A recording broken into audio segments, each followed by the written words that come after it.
చదవండి. దినవృత్తాంతాల 2వ గ్రంథం 3వ అధ్యాయం 17వ వాక్యం. దినవృత్తాంతాల 2వ గ్రంథం 3వ అధ్యాయము 17వ వాక్యం.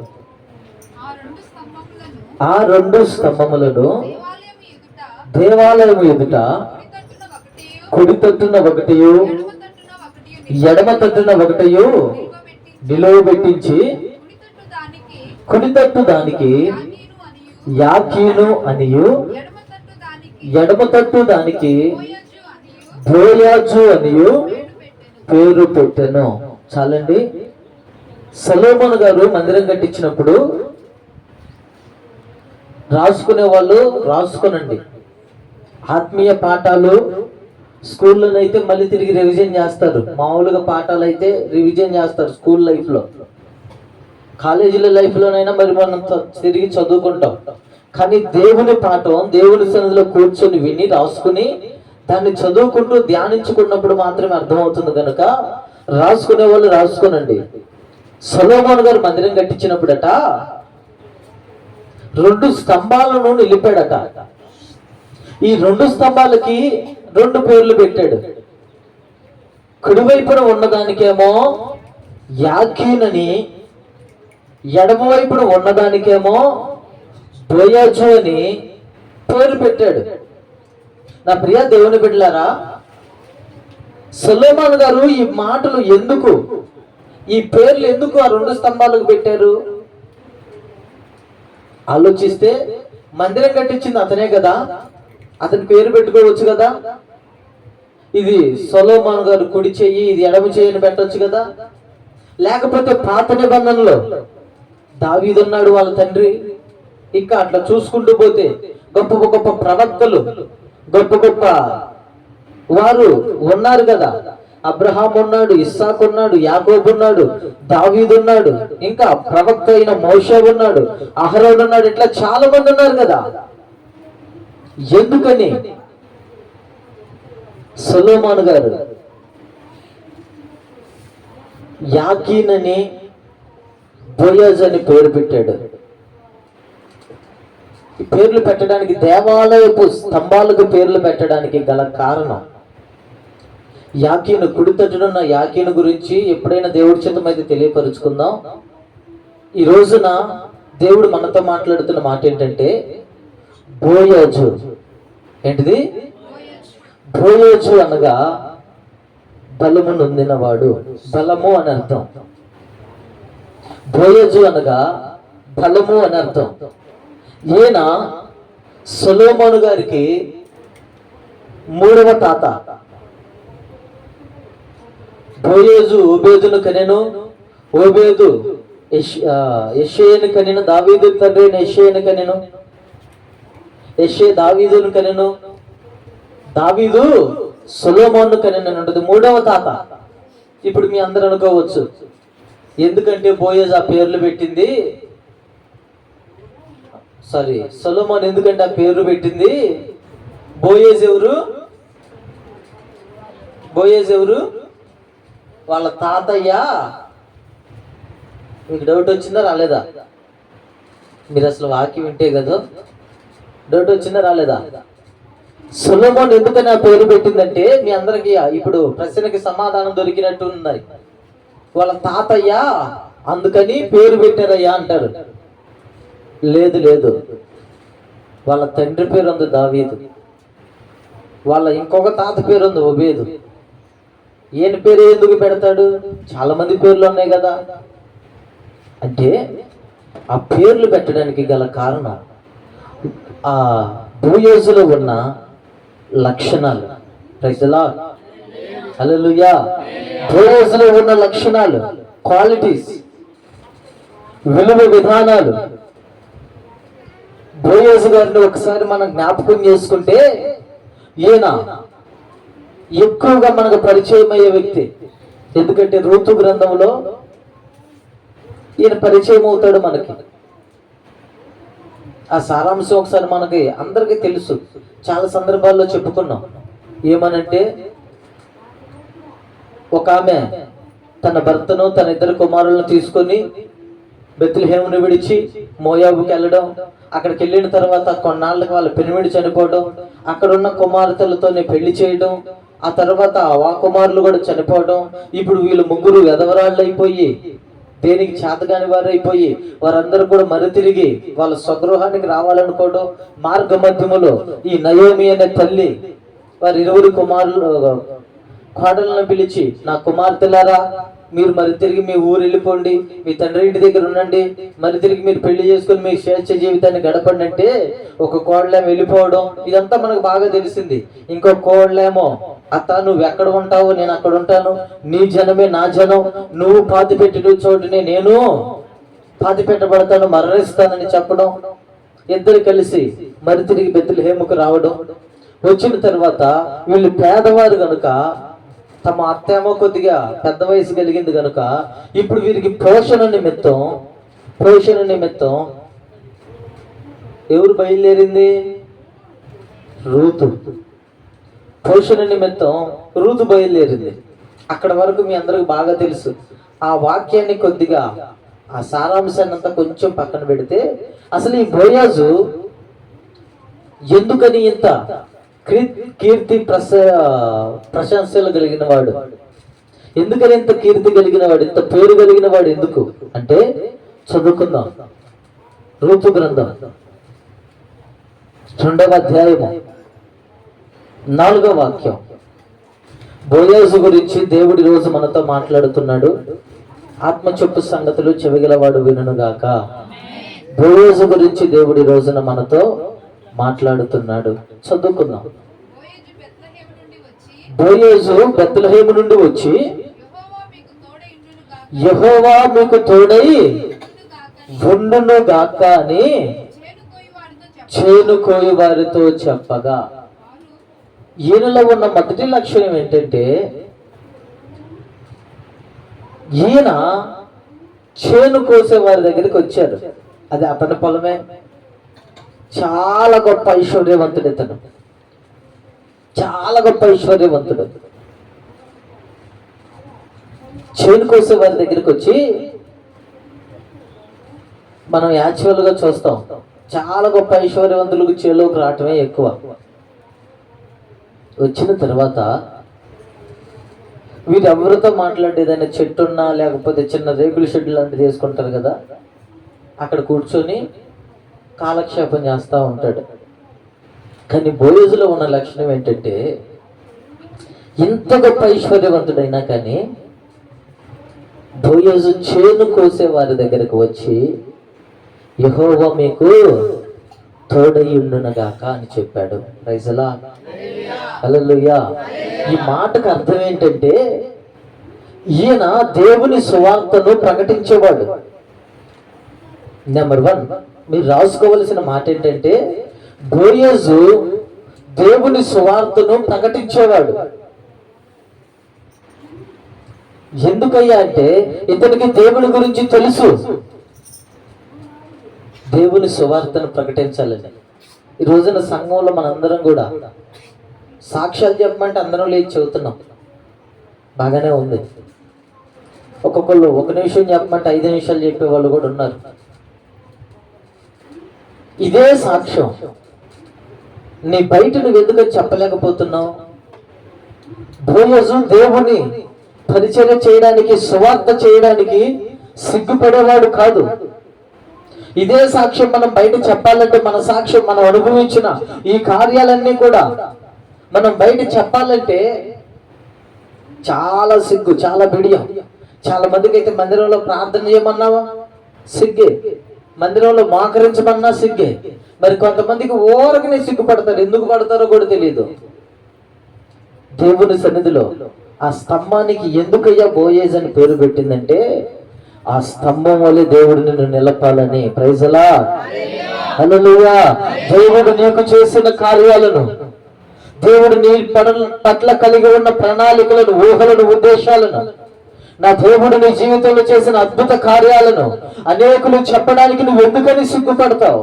బోయజ్ అంటాడు, దేవుడు మీకు తోడయ్యుండును గాక. వీళ్ళెవరు? కూలీనాలు చేసుకునే ప్రజలు. బోయజ్ ఎవరు? గొప్ప ఐశ్వర్యవంతుడు. ఈయనకి ఇంత ఆస్తి ఎలా వచ్చిందని ఒకసారి ఆలోచిస్తే, ఈయన నిలిచి ఎక్కడ మాట్లాడాడు ఆ మాట అంటే, ఎక్కడ మాట్లాడాడు? పొలములో.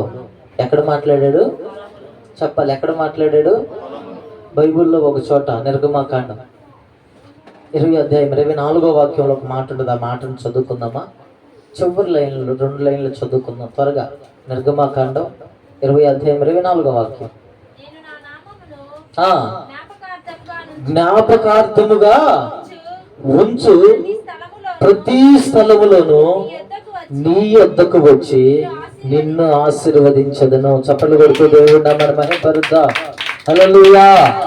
ఈయన ఎక్కడ ఉండి ఆ మాట పలుకుతున్నాడంటే, ఎక్కడుండి పలుకుతున్నాడు? పొలములో ఉండి పలుకుతున్నాడు ఆ మాట. ఏమన్నా తెలుసా? అందుకని దేవుడు చెప్పాడు, నా నామం ఎక్కడ జ్ఞాపకార్థంగా పలకబడుతూ ఉందో అక్కడికి నీ యొద్దకి వచ్చి నిన్ను ఆశీర్వదిస్తాను. ఉదాహరణకు చూసుకుంటే మనం బోయజ్ గారు, ఎందుకంటే నయోమి తల్లి అలా భర్త విడిచిపెట్టి వెళ్ళింది ఎందుకు బెత్లెహేమునంటే, ఎందుకు? కరువు వచ్చిందని. ఏమొచ్చిందని చెప్పాలి, ఏమొచ్చిందని? కరువు వచ్చిందని. తినడానికి ఏమీ లేదు. అదిగో ఫలానా ప్రాంతంలో కొద్దిగా ఆహారం సమృద్ధిగా ఉందంటే అక్కడికి వెళ్ళింది.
చిన్నదాన్ని చూసి ఎవరేమని పని వాళ్ళని అడిగాడు. చదువుకుందమ్మా 2వ అధ్యాయము 11-12 వాక్యాలు. 2వ అధ్యాయము 11-12 వాక్యాలు. అక్కడే ఋతు గ్రంథం 2వ అధ్యాయం 11-12 వాక్యాలు. ఇదిగో ఆయనకి ఒక పనివాడు చెప్పాడు ఇవన్నీ కూడా. బోయేజు గారికి ఒక పనివాడు చెప్పాడు. ఇప్పుడు ఈ పనివాడు చెప్పిన మాటలన్నీ కూడా తీసుకుని వెళ్ళి ఆమె దగ్గర అంటున్నాడు, నీవు నీ తల్లిదండ్రులను నీ జన్మభూమిని విడిచి ఇంతకు ముందు నీవు ఎరుగని జనమునందుకు వచ్చితివి. యెహోవా నువ్వు చేసిన దానికి ప్రతిఫలము ఇచ్చును. ఇశ్రాయేలుల దేవుడైన యెహోవా రెక్కల క్రింద సురక్షితముగా ఉండుటకు నీవు వచ్చితివి. ఆయన నీకు సంపూర్ణమైన బహుమానం ఇస్తాడు. ఆమేన్, హల్లెలూయా. ఈయనకి ఈమె ఏ విధంగా వచ్చిందో చెప్పబడింది. విన్న తర్వాత ఇతను ఆమె దగ్గరికి వెళ్ళి, నీవు నీ సొంత జనులను అంటే నీ రక్త సంబంధికులను వదిలిపెట్టి వచ్చావే, నీది కాని దేశానికి వచ్చావే, ఇక్కడ నీకెవరు తెలియరు. మోయాబు అనగా అర్థం ఏంటంటే ఒక శపించబడిన సంతతి. తండ్రి పాపం వల్ల, తండ్రి కుమార్తె పాపం చేయడం వల్ల కనిన కుమారుడు మోయాబు. ఈ శపించబడిన దేశము నుంచి బెత్లెహేము అనగా రొట్టెల ఇల్లు, ఆశీర్వదించబడిన ప్రాంతం, ఇక్కడికి వచ్చేవే నీవు ఇంత త్యాగం కలిగి ఉన్నావు. కాబట్టి ఈయనేం చెబుతాడంటే, రెండో మాట ఏంటంటే, ఈయనలో ఉన్న ఒక గొప్ప లక్షణం ఏంటంటే, మనం నేర్చుకోవలసిన ఒక విలువైన పాఠం ఏంటంటే, ఈయన పేదలను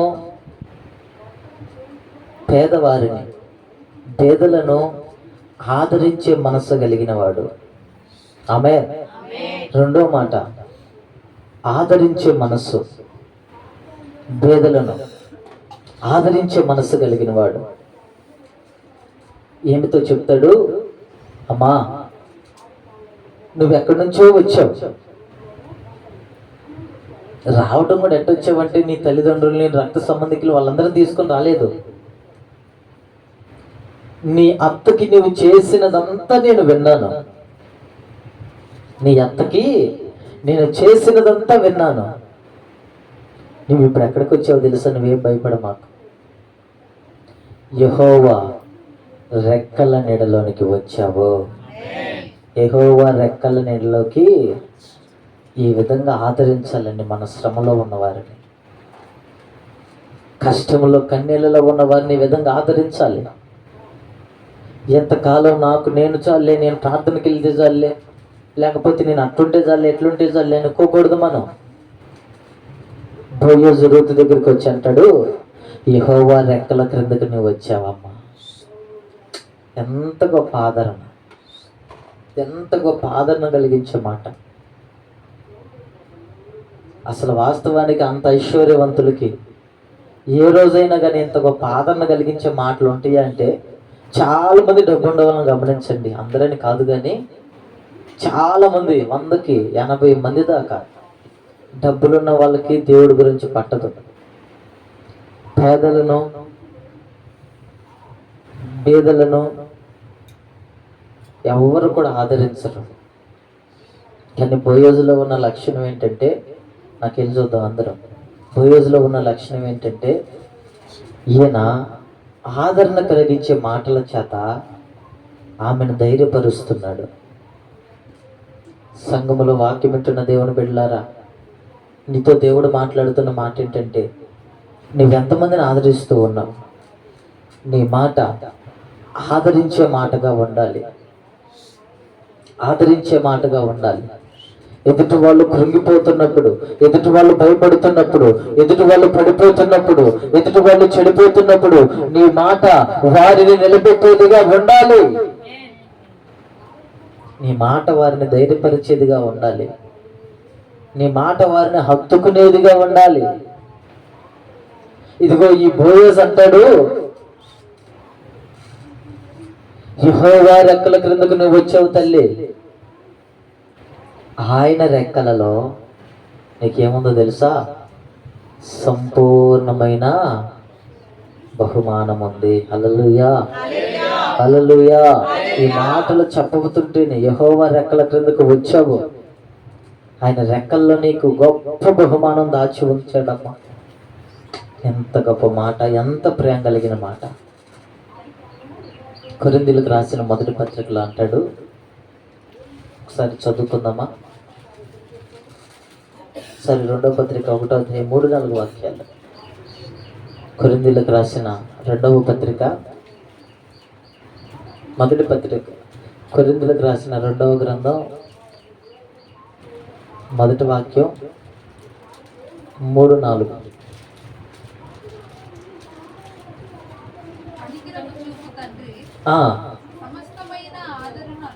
సమస్తమైన ఆదరణ అనుగ్రహించు దేవుడు మన ప్రభు అయిన యేసుక్రీస్తు స్తుతింపబడునుగాక. దేవుడు మిమ్మును ఏ ఆదరణతో ఆదరించునో ఆ ఆదరణతో ఎట్టి శ్రమలో ఉన్న వారినైనను ఆదరించుటకు శక్తి గల వారు మగునట్లు ఆయన ఆ శ్రమ అంతటిలో మమ్మును ఆదరించుచున్నాడు. రాసుకున్నారా? కొరింథీయులకు రాసిన 2వ పత్రిక 1వ అధ్యాయము 2-3 వాక్యాలు, 3-4 వాక్యాలు. ఇక్కడ చాలా స్పష్టంగా రాయబడి ఉంది. అది ఎంత శ్రమైనా.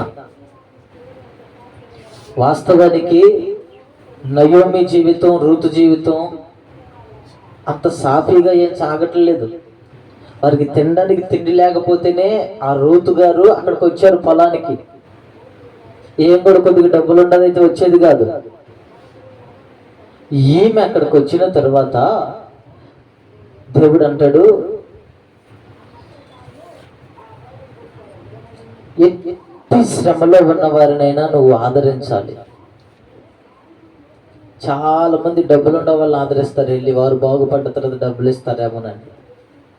కొంతమంది అయితే ఇంట్లో వాళ్ళని మాత్రమే ఆదరిస్తారు, వాళ్ళు కొద్దిగా బాగుపడ్డ తర్వాత డబ్బులు ఇస్తారేమోనండి. ఎట్టి శ్రమలో ఉన్న వారినైనా నువ్వు ఆదరించే మనసు నీకు కావాలి.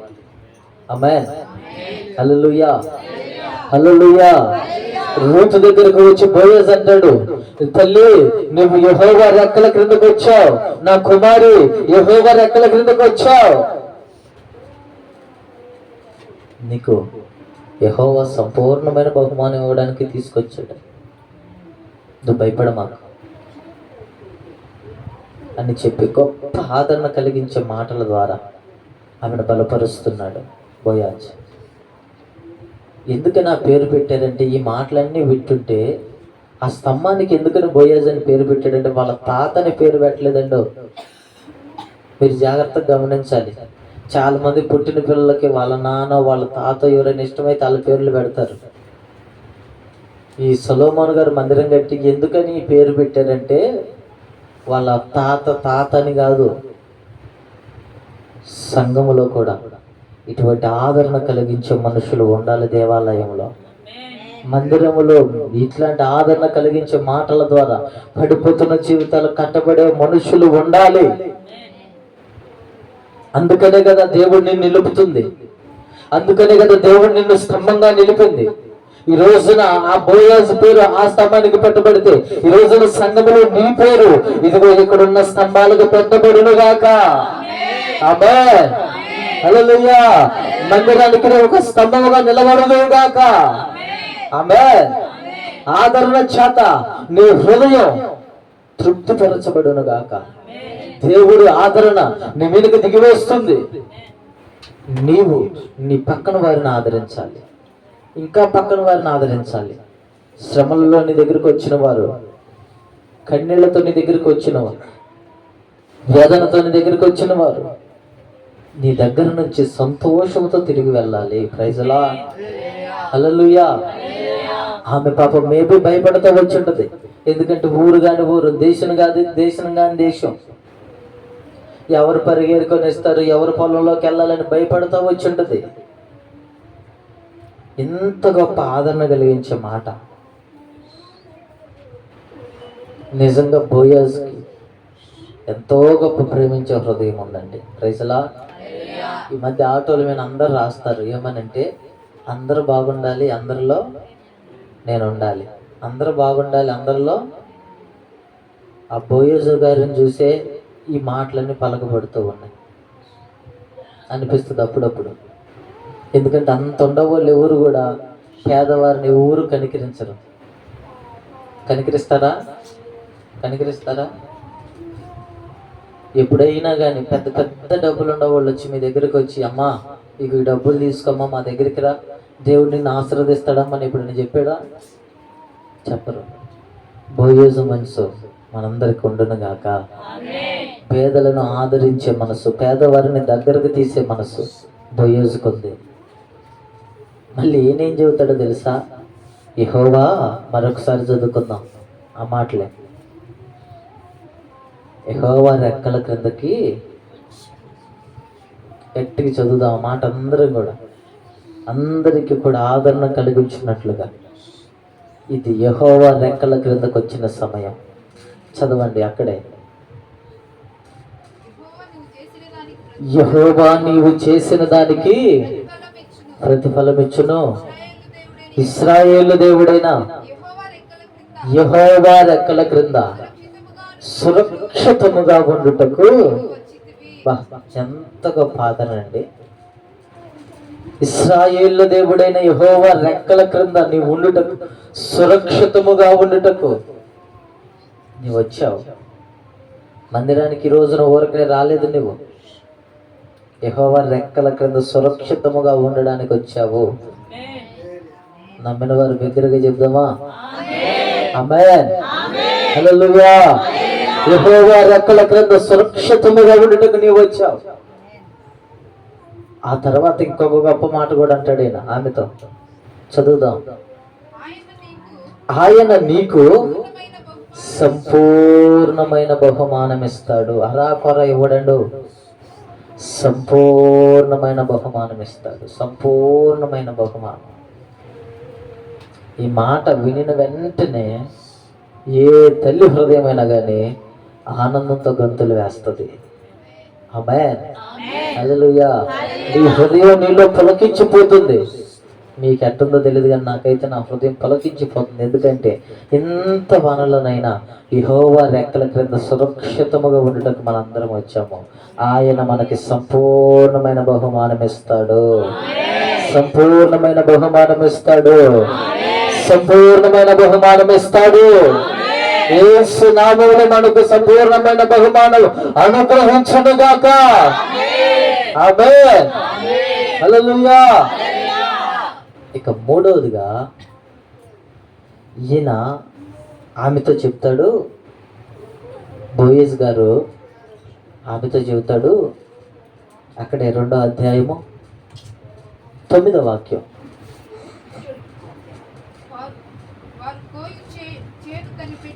ఇదిగో ఆ సహోదరితో చెబుతున్నాడు, రూతు గారితో చెబుతున్నాడు, వారు కోసే చేదుని నువ్వు కనిపెట్టి వారిని వెంబడించుము, నిన్ను ముట్టకూడదని యవనస్తులకి ఆజ్ఞాపించి ఉన్నాను.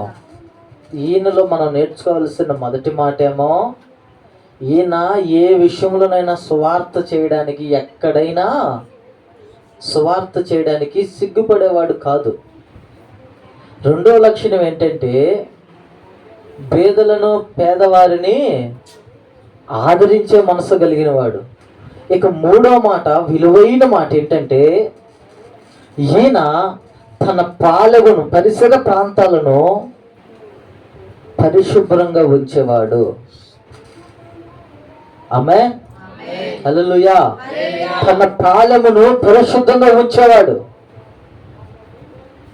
ఈమెన్న స్థితి ఏంటంటే భర్త లేడు. చాలా మంది యవనస్తులు ఈమె జోలికి వస్తారేమో, అపవిత్రమైన కార్యాలు ఏమన్నా చేస్తారేమో, ఎట్లయినా లోకువే కదా అని చెప్పి ఏమైనా అనరాని మాటలు, పోకిరి మాటలు, తుచ్చమైన ఆలోచనలు, తుచ్చమైన అభిలాషలు ఈమె ఎట్లా కలిగి ఉంటారేమోనని చెప్పి ఈయన ఆమె గురించి సాక్ష్యం ఇస్తున్నాడు. యవనస్తులారా, ఆమె జోలికి మీరు పోకూడదు. ఎందుకో తెలుసా? ఈయన ఉన్న ప్రాంతం అంతా కూడా పరిశుభ్రంగా ఉంచబడే ప్రాంతం. ఆమేన్. ఈయన నివసిస్తున్న పాలెం పరిశుద్ధంగా ఉండాలి. ఈ రోజున యవనస్తుల పాలాలన్నీ కూడా పాడైపోతూ ఉన్నాయి, పాపము చేత కంపుకొడుతూ ఉన్నాయి. స్కూల్ అనే పాలెం పరిశుద్ధంగా ఉండాలి, కాలేజ్ అనే పాలెం పరిశుద్ధంగా ఉండాలి, నీ హృదయం అనే పాలెం పరిశుద్ధంగా ఉండాలి, నీ ఇల్లు అనే పాలెం పరిశుద్ధంగా ఉండాలి. పరిశుద్ధంగా ఉండాలి. ఎందుకయ్యా పరిశుద్ధంగా ఉండాలి? బోయజ్ గారు, ఎందుకయ్యా పరిశుద్ధంగా నువ్వు ఉంచుతావు అంటే, బైబిల్లో ఒక గొప్ప మాట ఉంది, చాలా గొప్ప మాట. చదువుకుందామా? చదవండి. ద్వితీయోపదేశ కాండం 23వ అధ్యాయం 14వ వాక్యం. ద్వితీయోపదేశ కాండం 23వ అధ్యాయము 14వ వాక్యం. త్వరగా 23. నీ దేవుడైన యెహోవా నిన్ను విడిపించుటకు, నీ శత్రువులను నీకు అప్పగించుటకు నీ పాలెములో సంచరించుచున్నాడు. హల్లెలూయా. చేతులెత్తి చెప్తా బిగ్గరగా, హల్లెలూయా. ఎందుకయ్యా నీ పాలెమును పరిశుభ్రంగా ఉంచుకోవాలి? ఎందుకయ్యా నీ పాలెం పరిశుభ్రంగా ఉంచుకోవాలంటే, దేవుడు సంచరించు స్థలము పాలెం అంటే. Praise the lord. హల్లెలూయా. దేవుడు నీ పాలానికి సంచరించి నీ శత్రువుల మీద నీకు విజయాన్ని ఇస్తాడు. ఆమేన్. విజయాన్ని ఇస్తాడు నీ శత్రువుల మీద. నీ శత్రువు ఎవరంటే, బలహీనత నీ శత్రువు కావచ్చు, రోగం నీ శత్రువు కావచ్చు, అప్పులు నీ శత్రువు కావచ్చు, బలహీనతలు నీ శత్రువు కావచ్చు, రకరకాలైన తుచ్చమైన ఆశలు నీ శత్రువు కావచ్చు. ఆయన ఈ రోజున నీ పాలెములో సంచరించి శత్రువులందరినీ నీ కాళ్ళ క్రింద తొక్కుతానని వాగ్దానం చేస్తున్నాడు.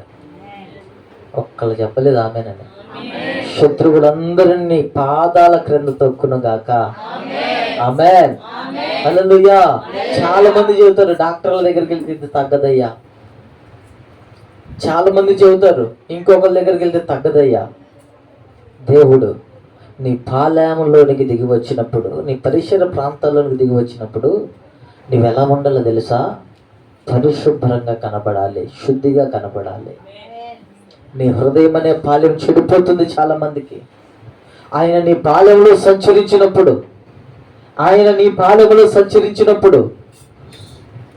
నిన్ను పరిశుభ్రపరచడానికి ఆయన సంచరిస్తాడు. నీ శత్రువుల మీద నీకు విజయం ఇవ్వడానికి సంచరిస్తాడు. ఆయన నీ పాలెంలో దిగి వచ్చినప్పుడు, నీ పాలెం పరిశుభ్రంగా లేదనుకో, నిన్ను ఆశీర్వదించడానికి వచ్చిన దేవుడు నిన్ను విడిచిపోయే సూచనలు కూడా ఉన్నాయి. నిన్ను ఆశీర్వదించడానికి వచ్చిన దేవుడు నిన్ను విడిచిపోయే సూచనలు కూడా ఉన్నాయి. అందుకని నా ప్రియ దేవుని బిడ్డలారా, దేవుని చేత ఆశీర్వదించబడుతున్న దేవుని జనాంగమా, బోయేజ్ గారు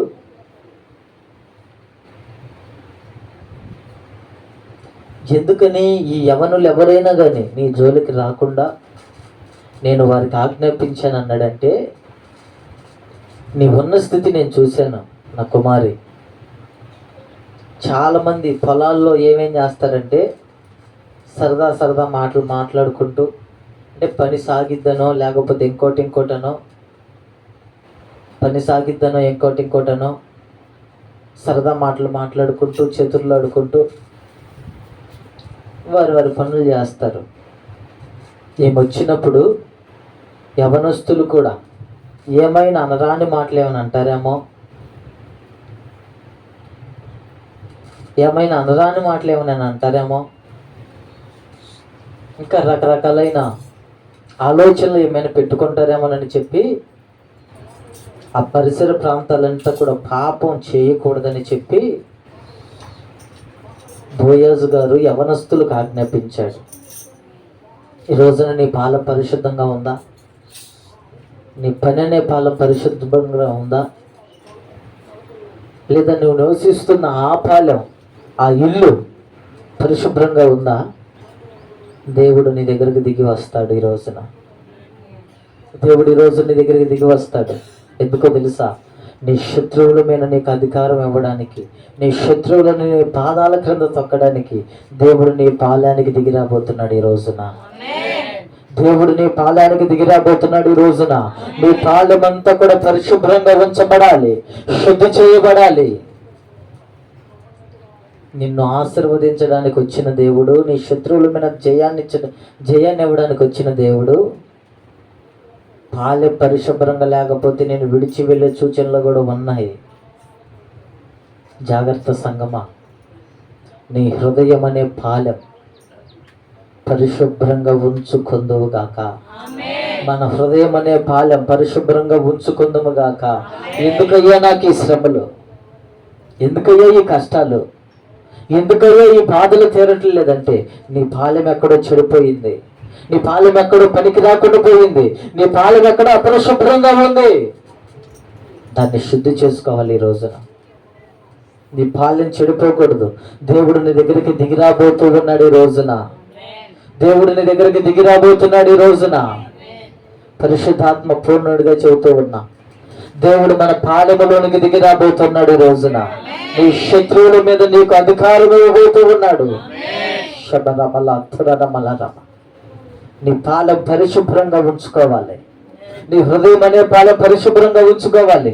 ఎంతకాలం తుచ్చమైన ఆలోచనలు, ఎంతకాలం ఈ అపవిత్రమైన చేష్టలు, దేవుడు నీ దగ్గర దిగి వచ్చినప్పుడు నిన్ను విడిచి వెళ్లకుండా నువ్వు కాపాడుకోవాలి. నీ పాలెమంతా పరిశుభ్రంగా ఉంచుకొని. నా దేవుడు మాట్లాడుతున్న మాటలన్నీ కూడా నీ హృదయంలో ప్రతిధ్వనిస్తూ ఉన్నాయి. పాలెము పరిశుభ్రపరచబడునుగాక. నీ హృదయం అనే పాలెం పరిశుభ్రపరచబడునుగాక.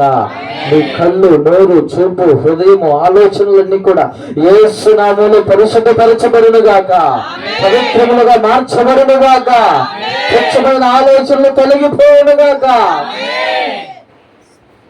నా కుమారి, బోయజ్ అంటాడు, నా కుమారి, యవనస్తులు నీ జోలికి రాకుండా నేను ఆజ్ఞాపించాను. వారు ఎక్కడైతే కోస్తారో, నా పొలానికి వెళ్ళి ఎక్కడైతే పనిచేసి కోస్తూ ఉంటారో అక్కడికి వెళ్ళి నువ్వు పరిగెరుకో తల్లి. ఇంకో మాట కూడా ఉంటుంది. ఈయనకి ఎందుకంటే అంత ఆలోచన కలిగింది, ఈయన ధర్మశాస్త్రాన్ని కూడా చదివాడు. ఎందుకంటే ధర్మశాస్త్రంలో ఉంటుంది, దేవుడు చెప్పాడు, నీ పొలం అంతా కూడా నువ్వు కోయకూడదు, అందులో కొంత పేదవారికి, పరదేశులకును వాటిని ఉంచాలి నువ్వు అని చెప్పాడు. నిజంగా ఈయన అవన్నీ పాటించేవాడు కనుక ఆయన పాలెం పరిశుభ్రంగా ఉంచబడాలని ఈ మాటలన్నీ పలుకుతూ ఉన్నాడు. ఈ రోజున నీ పాలెం కూడా నా దేవుడు పరిశుద్ధపరచబడునుగాక, పరిశుద్ధపరచునుగాక. అందరూ మోకరిద్దాం. ఎందుకంటే బోయాజులో ఉన్న ఈ లక్షణాలన్నీ నీకు దేవుడు అనుగ్రహించాలని, స్తంభాలుగా దేవుడు నిలపాలని. అక్కడ 2 స్తంభాలు ఉంటే ఇక్కడ చాలా స్తంభాలు ఉన్నాయి. ఈ స్తంభాలన్నీ దేవుడి నామంలో హెచ్చించబడునుగాక. బోయజులో ఉన్న లక్షణాలు, పాలెము పరిశుద్ధంగా ఉంచువాడు బోయజు. శమన మలతురి రబలర భౌష్య రబలతుర రబలర. పేదలను ఆదరించేవాడు, చదిరిపోతున్న హృదయాలను కట్టేవాడు,